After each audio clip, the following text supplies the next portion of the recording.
ஒரு கோயில் இருந்தது. ரொம்ப பழைய கோயில். உள்ளே போகிறதுக்கே பயமாக இருக்கும். எந்த நேரத்தில் இடிஞ்சி விழுந்துருமோ அப்படிங்கிற பயம். அப்படி இருந்ததுனால யாரும் துணிஞ்சி சாமி கும்பிடுறதுக்கு அங்கே போகிறதில்ல.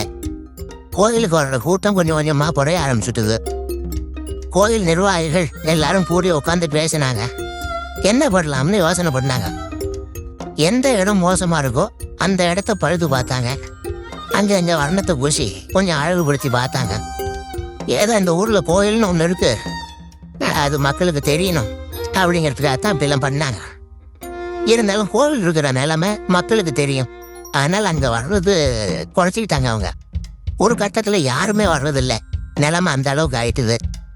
மறுபடியும் கோவில் நிர்வாகிகள் கூட்டம் நடந்தது. இந்த கூட்டம் கூட கோயிலுக்கு உள்ளே நடக்கலை. இழிஞ்சி விழுந்துருமோங்கிற பயம். அதனால் வெளியில தான் உட்காந்து கூட்டத்தை நடத்தினாங்க.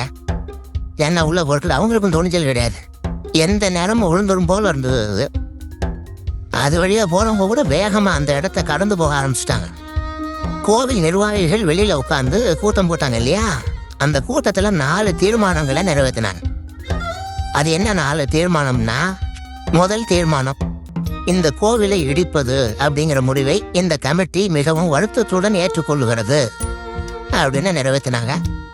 இதுக்கு பதிலாக இன்னொரு கோவிலை உடனடியாக கட்டி முடிச்சோம்ங்கிறது 2வது தீர்மானம். 3வது தீர்மானம் என்ன தெரியுமா?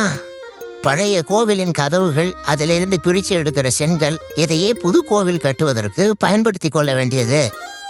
பழைய கோவில் இருந்த மாதிரியே அதே வடிவத்தில் புது கோவிலையும் கட்ட வேண்டியது.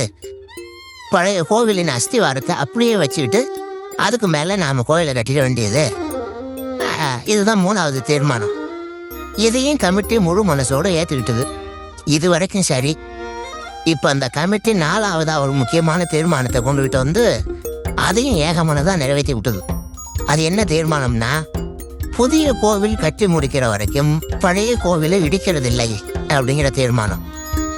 எப்படி இருக்குது பாருங்க. இது பழசை இடிக்காத வரையில அதே இடத்துல புதுசாக எப்படி கட்ட முடியும்?